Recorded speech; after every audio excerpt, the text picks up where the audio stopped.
چہرہ مسکراتا دیکھ کر دل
انسان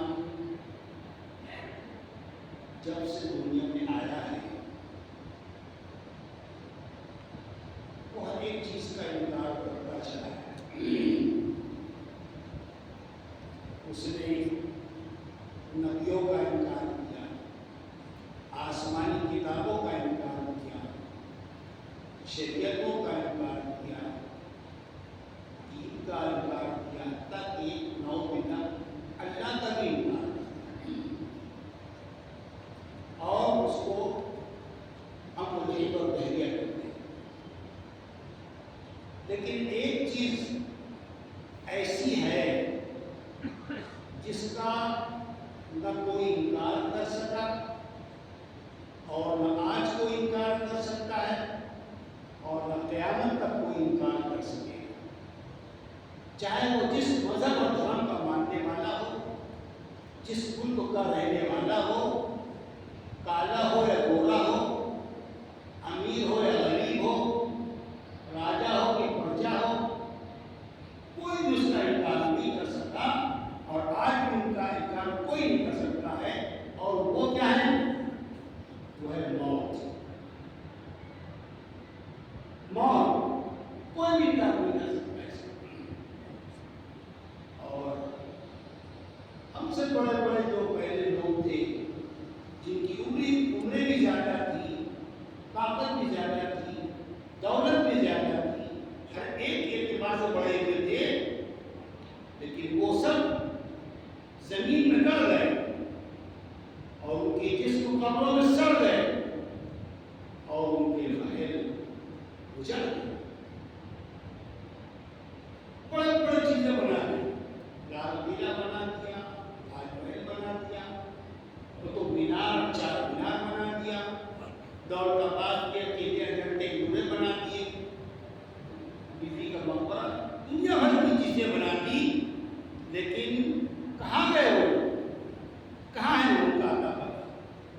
قرآن اسی کو کہتا ہے هل تحس منهم من احد او تسمع لهم ركزا, کیا تم ان جانے والوں کی کوئی آہٹ بھی سنتے ہو؟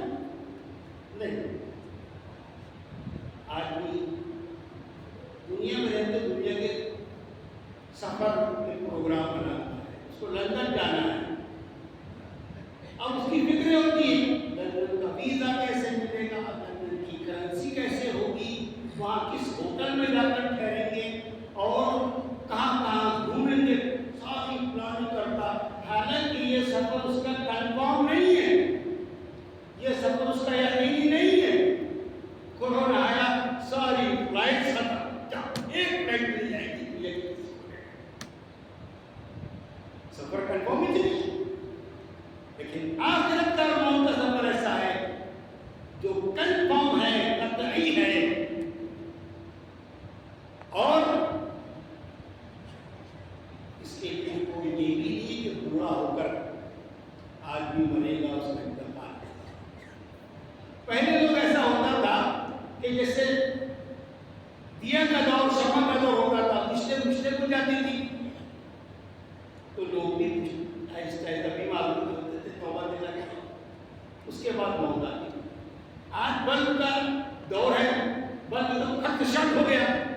انسان چلتے سے شاٹ وغیرہ کے گرا ختم ہو جاتا ہے. اور یہ بھی نہیں کہ وہ جوانی میں اس کو موت نہ آئے. کتنے جوان دنیا سے چلے گئے. میں ان باپوں کے صبر کی داد دیتا ہوں اور خدا کے بارگاہ میں دعا کرتا ہوں کہ جنہوں نے اپنے نوجوان بیٹے کی موت کو بڑے صبر سے جھیلا، خدا کے سامنے رضامندی کا اظہار کر دیا، اس میں سب سے زیادہ قابل ہے جو تاریخ ہے، قابل ستائش ہے، وہ اس مسجد کے امام حافظ ذاکر صاحب جن کے جوان بچے کا انتقال ہو گیا، لیکن وہ صبر کے پہاڑ بن کر کھڑے ہیں. چلنے والا انتقال کر جاتا ہے تو اس کو شہادت کی موت نصیب ہوتی ہے. شہید ہو گیا اور باپ صبر کی چٹان پہاڑ بن کر کھڑا ہے. یہ ہے صبر اور یہ ہے اصل اسلام کی تعلیم. یہ واقعہ کرنا رونا تو نہیں. ہمارے حاجی عبدالرؤوف صاحب 29 رمضان کو ان کا انتقال ہوا، 30 رمضان کو ان کی تدفین ہوئی. وہ ہمارے ساتھ عید نہیں منا سکے لیکن جنت میں جا کر جنتیوں کے ساتھ انہوں نے عید منائی. موت سے کس کو رسک آیا؟ آج وہ کل ہماری مانی. بڑے بڑے حکماں جالینوس، سقراط بقراط، ابن سینا سب دنیا سے چلے گئے. بادشاہ وقت بھی موت کے سامنے اتنا ہی بے بس اور عاجز ہے جتنا ایک عام آدمی. ورنہ تو وہ ساری فوجیں لگا دیتا ہے، الوار کرو، حملہ کرو اور موت کو مشکل نہ آنے دو. اس لیے وہ آیت پڑھی کہ قرآن کہتا ہے کہ دیکھو اینما تکونوا یدرککم الموت ولو کنتم فی بروج مشیدہ. موت کتنے سے مضبوط قلعہ کے اندر بھی تم اگر رہو گے، موت ایسی اٹل ہے جو ٹل نہیں سکتی.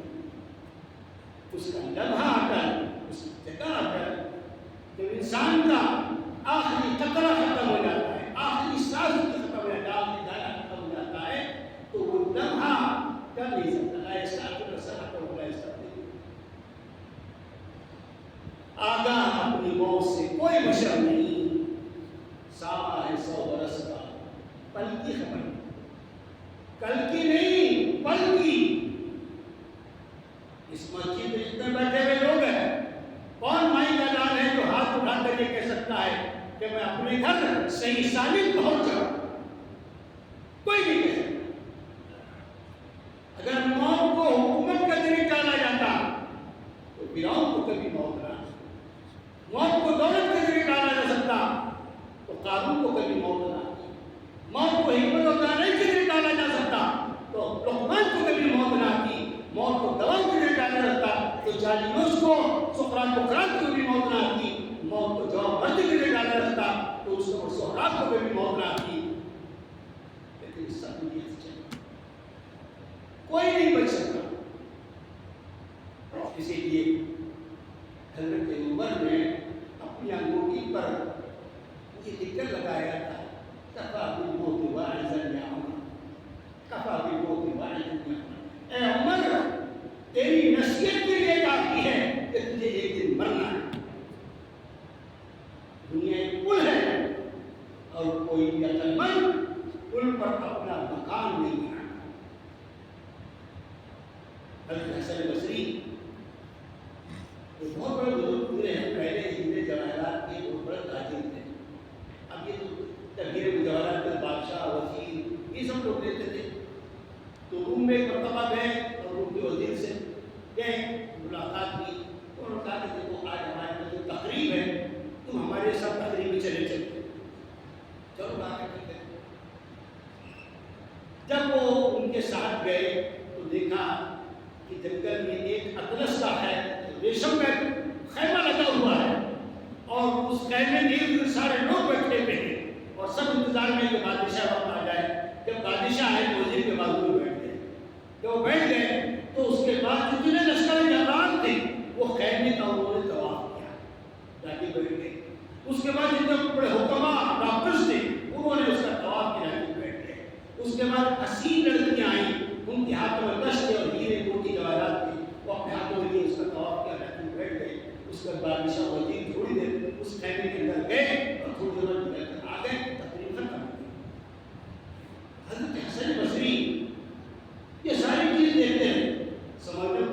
پہلے تو نہیں پڑھا. انہوں نے گھر آنے کے بعد مجھے سے پوچھا, میں نے دیکھا تو سب ہوں, بات سمجھ میں کچھ بھی نہیں. کہا دیکھو یہ بادشاہ ہے, روم کا ایک جوان لڑکا تھا, اور اچانک اس کی طبیعت خراب ہو گئی, بیمار ہو گیا. بادشاہ نے سارے حکماں کو جمع کیا اور اس کا علاج شروع کیا, لیکن مرض بڑھتا گیا. جو دوا کی وہ اس کا مرض بڑھتا رہا تھا کہ وہ ہو گیا. تو جو اس کے انتقال کا دن ہے, ہم سارے لوگ جمع ہوتے ہیں اور جمع ہو کر صاحب قبر کو یہ بتلاتے ہیں کہ اگر ہمیں موت کے ذریعے موت کو ٹالا رہتا تو سارے موت بنا دیتے, حکومت کے ذریعے موت کو ٹالا رہتا سارے دنیا کا حکومت سب لگا دیتے. اگر ہم جتنی دولت ہے اس کے نکالتا تو ساری جتنی دولت ہے وہ سب لگا دیتے. لیکن تیرا معاملہ تو ایسی ذات کے ہاتھ میں ہے کہ تیرا کام تو کیا ساری دنیا کے اندر کے سامنے آ جائے تو کوئی کچھ بھی نہیں کر سکتا, اس کو ٹال ہی نہیں سکتا. کیا وہ صاحب تو بالکل بتانا چاہیے. حسن بصری نے سنا ایسا اثر تاریخ ہوا, ایسا اثر تاریخ ہوا. بصرہ آئے, سارے ہیرے دوارات کو دی, خیرات کر دیے اور پھر ایسی عبادت اور عیادت کی کہ اپنے دور کے اپنے وقت کے تمام لوگوں کو سبب کر دیں. جگہ جی لگانے کی یہ دنیا نہیں ہے, یہ عبرت کی کیا ہے, تماشا. اللہ کے رسول سے ایک صحابی نے پوچھا کہ اللہ کے رسول یہ بتائیے کہ سب سے زیادہ عقل مند انسان کون ہے. ہم کیا سمجھتے ہیں کہ بنگلے ہو, کار ہو, شاپنگ کمپلیکس ہو, بینک بیلنس ہو, وہ سب سے زیادہ. اللہ نے کیا فرمایا, سنو یہ سن چاہتے ہو کہ سب سے زیادہ انسان کون ہے. اللہ نے اکثر ذکر الموت, اکثر ذکر الموت واشد استعداد, جو موت کو سب سے زیادہ یاد کرنے والا اور موت کے بعد کی سب سے زیادہ تیاری کرنے والا, وہ سب سے بڑا ہے, سب سے بڑا. اللہ کے رسول نے بھی کہا اکثر ذکر حیات میں لگتا کہ موت کو کثرت سے یاد کرو, موت کو کثرت سے یاد کرو. تو حضرت عمر بن عبد العزیز حدیث پر عمل کرتے ہوئے عشاء کے بعد روزانہ علماء کو کہا کو جمع کرتے اور روزانہ موت کا تذکرہ ہوتا, موت پر تقریر ہوتی, اور پھر جگہ ہوتے کہ جس سامنے چلا جاتا. حضرت کہا کرتے تھے کہ جس نے موت کی تکلیف کو سمجھ لیا, دنیا کی ہر تکلیف اس کے سامنے ایک سی. حضرت ابراہیم تیمی کہا کرتے تھے کہ دو چیزیں ایسی ہیں کہ جس نے دنیا کی ہر لذت کو میرے سامنے بے بلا کر دیا, اور دو چیزیں کیا ہیں, اللہ کے دربار میں کھڑے ہونے کا تصور اور موت کی یاد. حضرت عثمان غنی خراسان جاتے تو اتنا روتے کہ ان کی داڑھی مبارک تر ہو جاتی. کسی نے کہا حضرت جب قرآن میں جہنم کا عذاب کا تذکرہ کا مطلب نہیں ہوتے, لیکن خراسان میں قبر پر کھڑے ہوتے ہوتے. کہ میرے پیارے, میں نے رسول اللہ صلی اللہ علیہ وسلم سے سنا ہے کہ یہ قبر آخرت کی منزلوں میں پہلی منزل ہے, جو یہاں سے آسانی سے پار ہو گیا وہ سب پار ہوتا چلا گیا, اور جو یہاں پکڑا گیا وہ ہر جگہ ہمارے پکڑا جاتا ہے. اس لیے ہوتا حضرت موسیٰ شریف جیل القدس صحابی زندگی بھر عبادت ریاضت کرتے تھے. آخری عمر میں ریاضت اور بڑھا دی, انہوں نے اور زیادہ عبادت کرنے لگے. تو کسی نے کہا حضرت پوری عمر تو ریاضت کرتے رہے, عبادت کرتے رہے, آخر میں تھوڑا آرام کرتے. اچھا میرے پیارے نے گھڑدوڑ دیکھا ہے, گھڑدوڑ میں کیا ہوتا ہے, سارے کتنے شہ سوار پہ بڑا ایسا دوڑاتے ہیں, پھر تیز دوڑاتے ہیں, اور جب منزل قریب آتی ہے تو ہر ایک چابک دے کے گھوڑے کو تیز دوڑاتا ہے تاکہ منزل کے پار وہ ہو جائے. کہ میں اپنی منزل دے کے رہا ہوں اور اپنی زندگی کے گھوڑے کو چابک دے کے بڑھا رہا ہوں کہ جلدی سے میں اپنی منزل کو پار کر دوں. اور تو کہتے ہیں عبادت کو کم کر دو. حضرت ہارون رشید کے دربار میں ایک منصور تھے بہلول, تو کبھی ہارون رشید سے مذاق کیا کرتے تھے, مزاح کرتے تھے. ایک بار تو ہارون رشید نے بلایا, بہلول میرا کچی سرکار کا یہ چھڑی اور دنیا کے سب سے بڑے بیوقوف انسان کو یہ چھڑی دے دینا,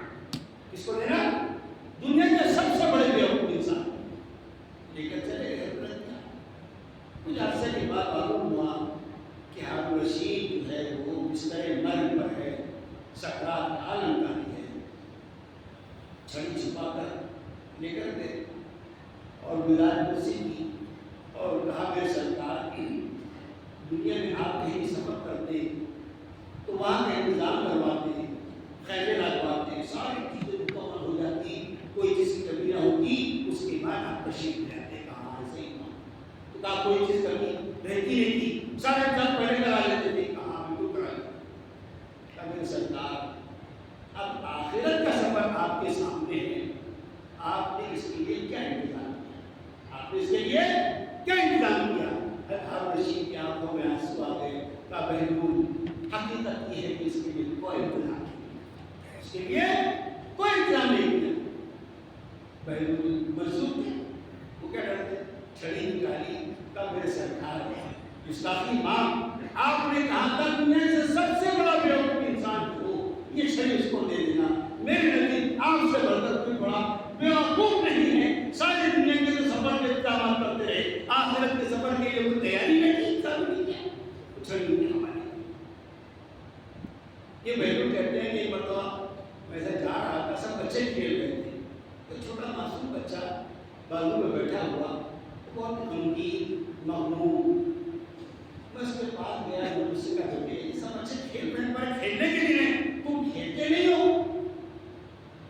تو بہنوں کہتے ہیں مجھے اس نے جواب دیا قرآن کی آیت نہیں سنی آپ نے، اللہ کا کلام نہیں سنا آپ نے.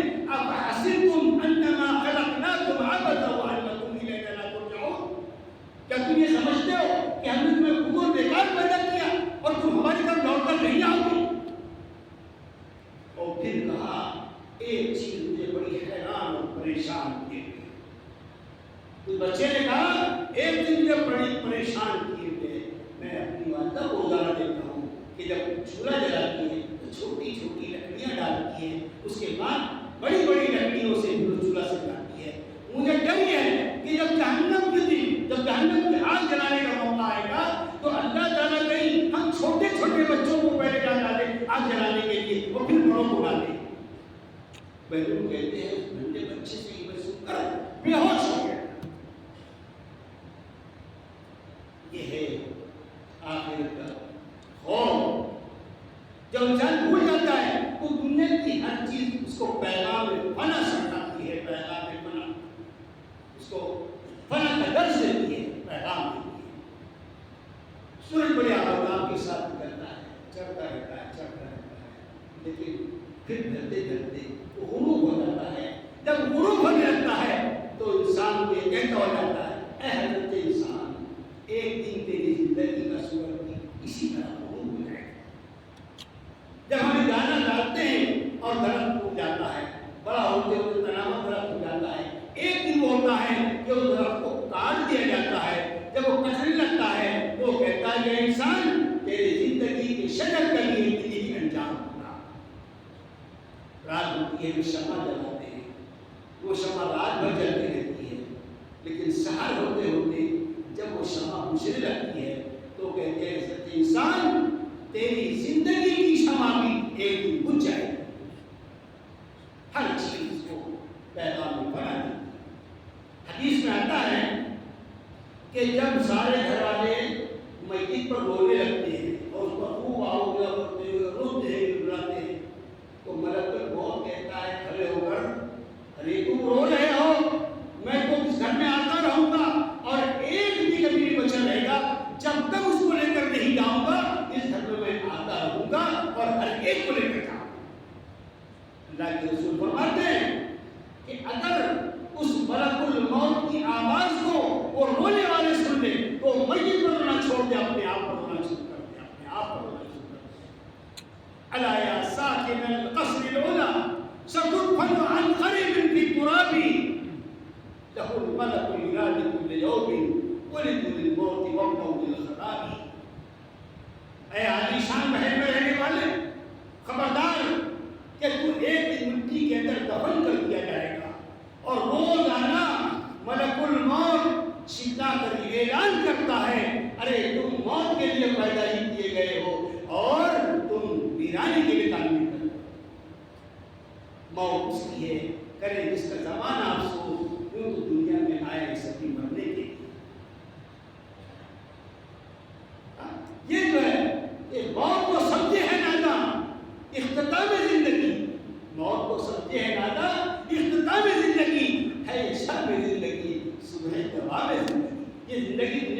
شام ہے، لیکن ہمیشہ ہمیں ابدی زندگی کی صبح ہوتی ہے۔ اسی لیے جتنے دنیا کے اندر بڑے بڑے انسان آئے جو دنیا سے جانے لگی تو کامیاب ترین لوگ اپنے آپ کو ناکام سمجھ رہے ہیں۔ ان کے آخر وقت کے کلمات، ان کے آخر وقت کے ان کے جملے اور ان کے تاثرات جو سنیں گے تو حیرت میں پڑ جائیں گے۔ دیکھو کیسا رہتا ہے، جب تک یہ آنکھ کھلی ہے بند ہے، اور جس دن بند ہو جاتی ہے تو کھل جاتی ہے، لیکن اس وقت کھلنے سے کوئی فائدہ نہیں ہوتا، اس وقت فائدہ نہیں ہوتا۔ سکندر اعظم آخر وقت کیا کہتا ہوا گیا؟ کہا کہ میں پوری دنیا کو فتح کرنا چاہتا تھا، لیکن موت نے مجھ کو فتح کر دیا، اور افسوس میں وہ معمولی سا سکون بھی حاصل نہیں کر سکا جو عام انسان کو حاصل ہوتا ہے۔ ہارون رشید کا جواب نہیں ہوتا ہے تو کہنے لگے پوری فکر غم کے ساتھ ہر دن گزرا، کوئی بھی میرا بے فکری سے نہیں گزرا، اب موت کے کنارے کھڑا ہوں، قبر میرے جسم کو نگلنے کی، اور ہر انسان کا یہ انجام ہونا ہے۔ خلیفہ منصور عباسی جب آخر وقت آیا تو کہا اگر مجھے چند دن کے اللہ مہلت دے دے تو پوری حکومت کو آگ لگا دوں، جس حکومت نے مجھے اس موت کے بارے میں سوچنے کا موقع بھی نہیں۔ بڑے بڑے انسان آخر وقت اپنے آپ کو ناکام کرنے سے حضرت عمرو بن العاص جلیل القدر صاحب سکرات کے عالم میں کسی سے پوچھتے تھے کہ تم پر کیا عالم داری ہو رہا ہے، اس وقت تم پر کیا گزری بتاؤ، تو کوئی نہیں بتاتا۔ کئی لوگوں سے پوچھا، حیرت بھی کرتے تھے، ہوش بھی ہے، ہم پوچھ رہے بتا بھی دے دیں۔ خیر جب حضرت عمرو بن العاص پر سکرات کا عالم داری ہوا تو حضرت عبداللہ بن عباس موجود تھے، اور وہ سنتے تھے ان سے کہ تم یہ کیفیت بتاؤ کیا ہوگی۔ تو حضرت عبداللہ بن عباس نے کہا کہ حضرت آپ ہمیں سے پوچھتے تھے کہ آپ پر کیا کیفیت آئی ہے، ذرا بتاؤ اپنے بات میں، تو کوئی نہیں بتاتا تھا۔ آپ حضرت آپ ہی کو بتا دیجیے کہ آپ پر کیا یہ کیفیت آئی۔ تو ایک ٹھنڈی سانس لی اور کہا خدائے پاک کی قسم یہ کیفیت ناقابل بیان ہے، ناقابل بیان ہے، اور اگر تم سمجھ سکو تو یہ سمجھو کہ آسمان زمین پر گر پڑا ہے اور دونوں کے بیچ میں پھنس گیا، یا یہ سمجھو کہ رضوہ پہاڑ مدینے کا سب سے بڑا پہاڑ رضوہ ہے، رضوہ پہاڑ میرے گردن پر رکھ دیا گیا، میرے پیٹ کو کانٹوں سے بھر دیا گیا، اور سوئی کے علاقے سے میری انسان نکلا ہے۔ بعد میں اپنے بیٹے عبداللہ جو بس تخت میں آگے تھے، کہا بیٹے یہ سکوں کو لے لو، اس میں بڑی دولت جمع کر کے رکھا ہوں۔ کہا پہلا مجھے ضرورت، کہا بیٹے اس بڑی دولت ہے، سونا چاہتی ہے، کہا پہلا مجھے ضرورت۔ تو آخر میں اتنے جہری لوگ چاہتی یہ کہتا گئے دنیا سے کہ کاش میں دولت کے بجائے اس صندوق میں بکری کی میل یہ جمع کر دیا ہوگا، وہ زیادہ نہیں کرنا۔ آخری وقت میں حضرت ابو ہریرہ رضی اللہ عنہ احادیث اور روایات سب سے زیادہ منقول حضرت ابو ہریرہ سے ہے، رونے لگے۔ کسی نے پوچھا حضرت آپ تو تصحیح روایت ہے، سب سے زیادہ حدیث آپ نے نقل کی اور آپ اتنا رو رہے ہیں، تو کہا سفر بہت لمبا ہے، ذات سفر بہت تھوڑا ہے، اور مجھے نہیں معلوم کہ میرا ٹھکانہ جنت ہے یا جہنم۔ مطلب بوڑھے لگے چکے۔ اسی طرح کے ملتے جلتے امام شافعی رحمۃ اللہ علیہ کے امام مزنی کے پاس گئے، کیفیت پوچھی تو انہوں نے ٹھنڈی سانس لی، اور امام شافعی نے کہا دنیا سے جا رہا ہوں، دوستوں سے جدا ہو رہا ہوں، اور موت کا پیالہ مجھ سے لگا ہوا ہے، مجھے نہیں معلوم کہ میرا ٹھکانہ جنت ہے کہ میں اپنے نفس کو مبارکباد دوں، یا میرا ٹھکانہ جہنم ہے کہ میں اس کی تعظیم کروں۔ عبد الملک بن مروان بہت بڑا بادشاہ، سکرات کا عالم طاری ہونے لگا، اپنے محل میں تھا اور کھڑکی سے دیکھ رہا ہے کہ دور ندی پر ایک دھوبی کپڑے دھو رہا ہے۔ بادشاہ وقت سکرات کا عالم اور ندی پر دیکھ رہا ہے دھوبی کپڑے دھو رہا ہے، تو کہا کاش میں اس طرح دھوبی کی طرح زندگی گزار کر چلا گیا ہوگا، میں بادشاہ وقت رہ کر جا رہا ہوں، پتہ نہیں اللہ کے دربار میں حساب دے سکوں گا یا نہیں دے سکوں گا۔ ابو حاتم اللہ کہا کرتے تھے کہ ہم دمشق کو کبھی موت کے وقت یہ تمنا نہیں ہوتی کہ کاش میں بادشاہ کا بڑا ہوتا، لیکن بادشاہ کے آخروں کو تمنا ہوتی ہے کہ کاش میں دوبیش بن کر بڑا ہو۔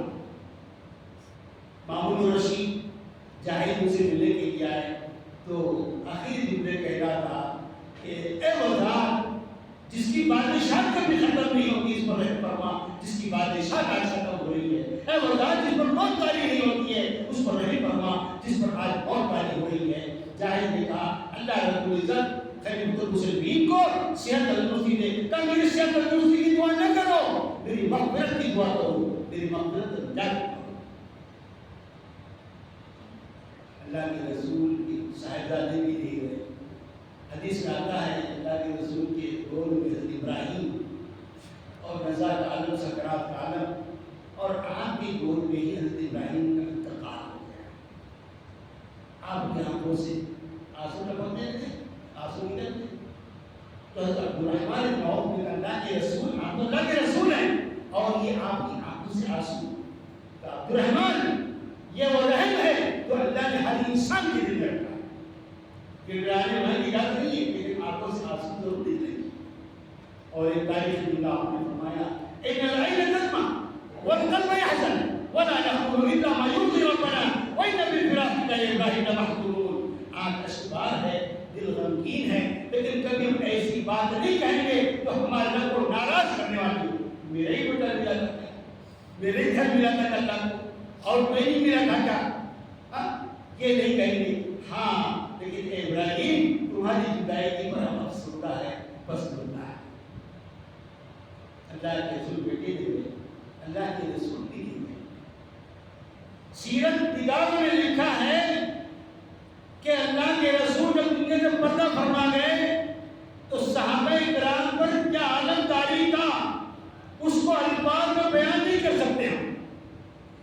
الفاظ کا جامع اس کے لیے ناکافی ہے، اس منظر کشی کے لیے۔ صحابہ کرام کے حواس باختہ، عقلیں گم ہو گئی، آوازیں بند ہو گئی۔ حضرت عثمان سب سے عالم میں ہے، حضرت علی خاموش بیٹھے ہوئے ہیں۔ ایک صحابی حضرت عبداللہ بن انیس جب ان کو اللہ کے رسول کی مثال کی خبر سنی اتنا صدمہ ہوا گر گئے، وہی ان کا انتقال ہو گیا۔ حضرت عبداللہ بن انیس حضرت عمر تلوار لے کر نکل گئے، کوئی جو یہ کہے گا اللہ کے رسول کا مثال ہو گیا، سر قلم کر دوں گا۔ پھر وہ صدیق آئے، حضرت عائشہ کے حجرے میں گئے، پیشانی کا بوسہ لیا اور کہا اللہ کے رسول اللہ کبھی دو موتوں کو جمع نہیں کرے گا، لیکن ہاں وہ ایک موت جو آپ کے لیے مقدر کر دی گئی اور وہ آ چکی ہے۔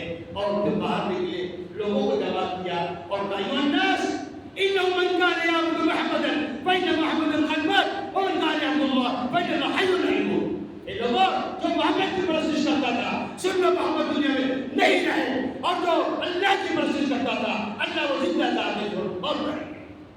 وما محمد پڑھی وما محمد الا رسول قد خلت من قبله الرسل افإن مات او قتل انقلبتم على اعقابكم ومن ينقلب على عقبيه فلن يضر الله شيئا۔ محمد کے رسول ہے، پچھلے رسول بھی چلے گئے، اگر یہ رسول بھی چلے جائیں، قتل کر دیے جائیں تو گھٹنے پر لوٹ جاؤ گے، اور جو گھٹنے پر لوٹ گیا اللہ کا کوئی نقصان نہیں کرے گا، وہ اپنا نقصان کرے گا۔ پھر آئے پڑھی انک میتون وانہم میتون۔ اے محمد صلی اللہ علیہ وسلم آپ پر بھی موت تاری ہونے والی ہے، ان پر بھی موت تاری ہوگی۔ صحابہ کرام گئے، تدفین عمل میں آ گئی۔ مسند احمد کی ایک روایت میں آتا ہے کہ جب وہ لوٹ کر آئے تو حضرت فاطمہ نے جو اللہ کے خادم خاص ہے انس، ان سے کہا کہ انس جس جسد اطہر کے ایک قطرے خون کو تم زمین پر گرنے نہیں دیتے تھے، کیسے تمہارے دلوں نے گوارا کر دیا وہ مٹی کے اندر ڈال کر آتا ہے؟ کیا کرے، لیکن اللہ کا حکم تھا، اللہ کا حکم تھا، اس سے آگے کچھ نہیں کر سکتی تھی۔ حضرت ثابت جب اس روایت کو پیش کرتے پڑھاتے وقت میں اتنا روتے کہ ان کی پسندیں ایک طرف چل جاتی۔ حضرت شیخ قدری رحمۃ اللہ علیہ اللہ کے رسول کا نام آتا تو کہتے میرے حبیب پاک صلی اللہ علیہ وسلم، اور کہتے اور آنکھوں سے آنسو جاری ہو جاتے۔ اگر اللہ کے رسول قیامت کے ہم سے پوچھ لے بڑے اس کے رسول کے دعوے دار تھے، ہماری یاد میں کبھی تم نے تو آنسو آئے، خدا پاک کی قسم ہمارے دامن کے اندر تو آنسو نہیں ملیں گے.